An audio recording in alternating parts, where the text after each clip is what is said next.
Hello, നമുക്കിന്ന് what my baby ഈറ്റിൻ്റെ day നോക്കാം. രാവിലെ ഒരു 8 മണിയൊക്കെ ആകുമ്പോൾ ദോശയാണ് കേട്ടോ ഇന്ന് അവൻ കഴിക്കുന്നത്. എന്നും രാവിലെ എന്താണ് ഉണ്ടാക്കുന്നത് അത് കഴിക്കും. പിന്നെ ഒരു 10:30 ആകുമ്പോൾ കഞ്ഞിയിൽ ഇത്തിരി നെയ്യും തേങ്ങാപ്പാലും കൂട്ടി കൊടുക്കും. അവന് ഇഷ്ടമാണ് കേട്ടോ കഴിക്കാൻ.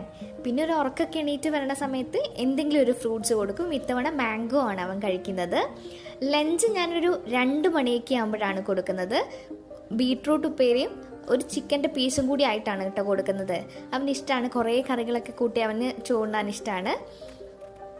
പിന്നെ ഒരു 4:30 ആകുമ്പോൾ എന്തെങ്കിലും ഒരു സ്നാക്ക് പോലെ എന്തെങ്കിലും കൊടുക്കാറുണ്ട്. ഇത്തവണ ഞാൻ പിടിയും കോഴിയും വെച്ചപ്പോൾ അവന് വേണ്ടി ഇത്തിരി മാറ്റി വെച്ചതാണ് കേട്ടോ. തേങ്ങാപ്പാൽ ഒഴിച്ചിട്ടാണ് കൊടുക്കുന്നത്. അവൻ ആദ്യമായിട്ടാണ് അത് കഴിച്ചത്, പക്ഷെ അവന് ഇഷ്ടമായിട്ടുണ്ട് കേട്ടോ. അവൻ നന്നായിട്ട് കഴിക്കുന്നുണ്ടായിരുന്നു. പിന്നെ ഒരു 7 മണിയൊക്കെ ആകുമ്പോഴാണ് ഞാൻ അവന് ഡിന്നർ കൊടുക്കുന്നത്. ഇത്തവണ കുറുക്കാണ് കേട്ടോ കൊടുക്കുന്നത്. റാഗിൻ്റെ കുറുക്കാണ്. അതിൽ വാൾനട്ടും ബദാമും കൂടി ഇട്ട് അരച്ചിട്ടുള്ള ഒരു കുറുക്കാണ്. വീഡിയോ ഇഷ്ടമായിട്ടുണ്ടെങ്കിൽ ലൈക്ക് ചെയ്യുക, സബ്സ്ക്രൈബ് ചെയ്യുക. താങ്ക്